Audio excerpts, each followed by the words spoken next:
بص يا سيدي، في بطل اسمه توتو جامد فشخ بس مكسوف حبتين. طول عمره بيحلم يخلص على سيد الشياطين مع الشلة بتاعته. 3 بنات مزز آخر حاجة. بس يا عيني ما يعرفش ان البنات دول قاتلات مجورات، وكل واحدة مبعوثة تخلص عليه لسبب مختلف. لحسن حظه هو أقوى من ان ضرباتهم الغادرة دي تأثر فيه، والبنات اللي كانوا عايزين يموتوه فجأة بدأوا يحسوا بحاجة ناحيته. بس للأسف هو مكسوف زيادة عن اللزوم ومش عارف يتعامل مع الاهتمام ده كله. في قلب مملكة الشياطين، سيد الشياطين بيمتحن بنته سيل عشان يعترف بيها رسميا كواحدة كبيرة. قال لها انه من بين كل المرشحين للأبطال اللي بيحلموا بقتله لقى واحد بالذات قوي بشكل ملحوظ، وقال لسيل ان مهمتها تقتل البطل ده لوحدها، وساعتها بس هتعتبر كبيرة وكمان الوريثة للعرش. الملك الشيطاني ادى لسيل المعلومات اللي محتاجاها عن هدفها، والبنت طارت بسرعة فاكرة ان قتل بطل مش قصة، ويا سلام بقى لو تتسلى شوية في آراء البشر. في مدينة بشرية، أنيمون القاتلة الجامدة قوي بتاخد فلوسها مقابل آخر مهمة عملتها. لما العملاء بتوعها ادوها مهمة تانية، المرة دي لازم تقتل بطل، والزبون عايزها تتنكر في زي راهبة وهي بتعمل كده. راحت قالت للزبون يولع بجاز، مفيش فلوس في الدنيا تخليها تعمل كده. بس أول ما سمعت إن المكافأة مليون ذهب غيرت رأيها بسرعة البرق. على الناحية التانية في واحدة اسمها جوه، بتحب تعذب الرجالة الضخمة وتحولهم لحيوانات أليفة. زهقت لأنه مفيش حد بقى بيقدر يقاوم أساليبها، بس الشغالين بتوعها قالوا لها انهم لقوا الهدف المثالي ليها. ويا للصدفه هدفهم هو نفس الواد، وهو اصلا عنده مشاكل تكفيه، اسمه توتو. وبينما بيحلم يكون بطل مشهور الكل عايز ينضم ليه، هو مجرد واحد مكسوف ومتلخبط مش عارف حتى يتكلم مع الغريب، ده غير انه جسمه بني ادم فرد. حتى وشه وهو متوتر بيخوف الناس العاديه، وبيجروا اول ما يحاول يفتح معاهم كلام. توتو اكتئب لانه عمره ما اتيحت ليه الفرصه يكون شله مع حد، بس وهو راجع البيت حظه فجاه تعادل التلاته. ويا ترى هيحصل ايه بعد كده؟ ال3 بنات القتلة وصلوا وقالوا لتوتو انهم سمعوا عنه كلام كتير ونفسهم يعملوا معاه فريق. صحيح سيل وآن كرهوا بعض من اول نظرة، بس جوا شايفة ان كل ما العدد زاد كل ما كان احسن. الناس في النقابة كانوا مصدومين بجد ان 3 بنات بالجمال ده عايزين ينضموا للوحدة بتاعتهم مع الواد الوحيد الغريب الاطوار ده. بس توتو حس ان دي فرصته، ده بقاله كتير قوي لوحده ومستعد ينضم لاي وحدة تقبله، وجهز نفسه عشان يقول ايوه. في نفس الوقت الكل بيقول للبنات ينسوا توتو وينضموا ليهم، بس جوا قالت لهم انها خلاص سلمت قلبها وروحها للبطل. مسكت في دراع توتو، فجأة الخليتين اللي فاضلين في دماغه انفجروا ووقع مغشى عليه وهو واقف. البنات استغربوا الموقف، والناس اللي متعودين على القعدة في النقابة قالوا لهم ان توتو مكسوف قوي، واكتر كمان لما يكون حواليه ستات. طيب جوا وآن فكروا انهم ممكن يستغلوا الموضوع ده لصالحهم، بس السيل سبقتهم، استخدمت السحر بتاعها عشان ترفع توتو لفوق، وبعدين طارت بيه وكسرت سقف النقابة وخرجت. جوا وآن جريوا وراها مش متأكدين توتو عايز ايه، بس شايفين انه كويس انهم خرجوا بره المدينة دلوقتي. فجأة آن طلعت قاذفة قنابل وضربت بيها ناحية توتو، بس سيل فادت الهجمات الأولانية وبعدين صادت الباقي بحاجز سحري. ال3 وقفوا على كده، وجوا قررت تستخدم تركيبة منزلية عشان تحول البنات لحيوانات أليفة بتاعتها قبل ما تتعامل مع توتو.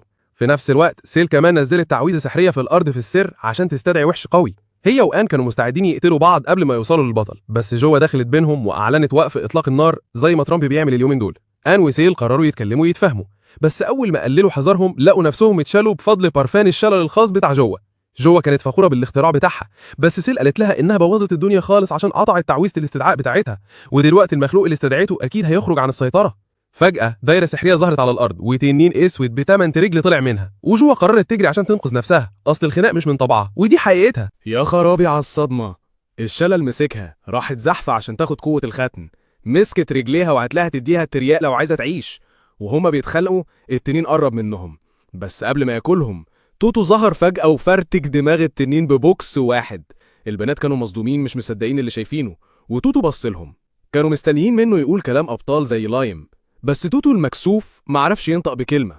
قرروا يشكروه عشان هو اللي أنقذ حياتهم، بس أول ما حضنوه مخ توتو سيح تاني وفقد الوعي. البنات اختلفوا نقتله دلوقتي ولا إيه، بس سيل قالت لأ عشان توتو كان جامد قوي من شوية وإحنا مدينين له بحياتنا النهاردة. وجو كمان وافقت، وبعدين جو اقترحت يرجعوا المدينة ويتعرفوا على بعض على حلويات. سيل وافقت على طول عشان بتموت في الحلويات، وآن قررت تروح معاهم عشان تشوف دول أعداء ولا أصحاب. أما جو فكانت ناوية تمثل إنها صاحبتهم وتضربهم أول ما تشوف فرصة.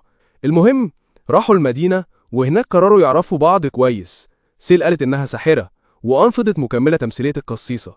أما جو قالت إنها رقاصة وعايزة تفرفش. جه دور توتو، وهو كان نفسه يبقى شخص جامد ومش فارق معاه حاجة، بس معرفش يقول كلام كتير، هو بس تمتم إنه هيحميلهم من كل الأخطار وإنه مستني يشتغل معاهم. وبعدين جو حضنته بالعافية عشان يغمى عليه وتعرف تتكلم مع البنات براحتها. ال3 كشفوا عن هوياتهم الحقيقية ونواياهم، وجو قالت إنهم لازم يشتغلوا مع بعض عشان يهزموا البطل. آن قالت إنها هتستقيل عشان مش بتاخد فلوس كفاية عشان تعمل دور وتتعامل مع منافسة في نفس الوقت، بس ده كان كدبة كبيرة قوي.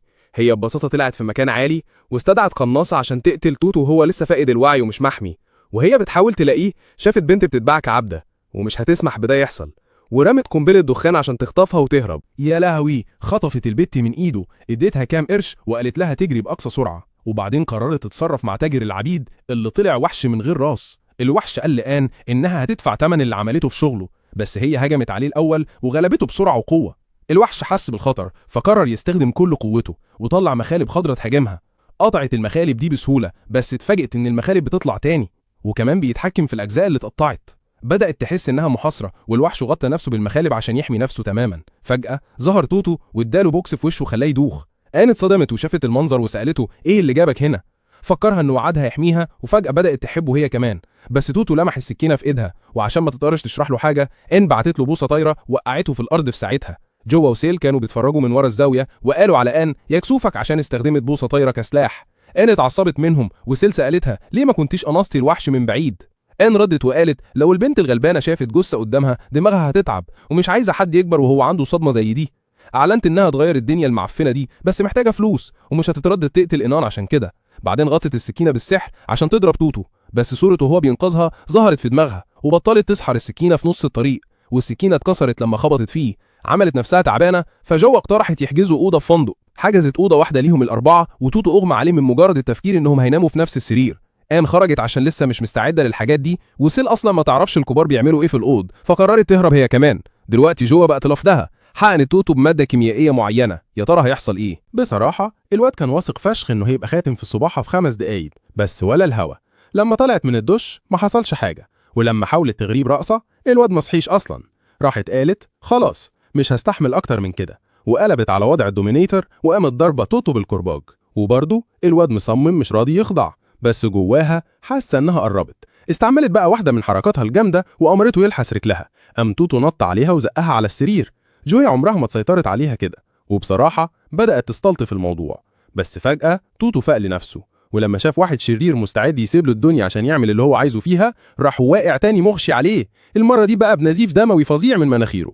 بعدها جويا كلمت آن وسيل وحكت لهم اللي حصل، والبنات قرروا يقضوا بقية الليلة سهرانين مع بعض. بس كده الفيديو خلص. ما تنسوش اللايك والاشتراك في القناة. متشكرين على المشاهدة، وإلى اللقاء في فيديو جديد إن شاء الله.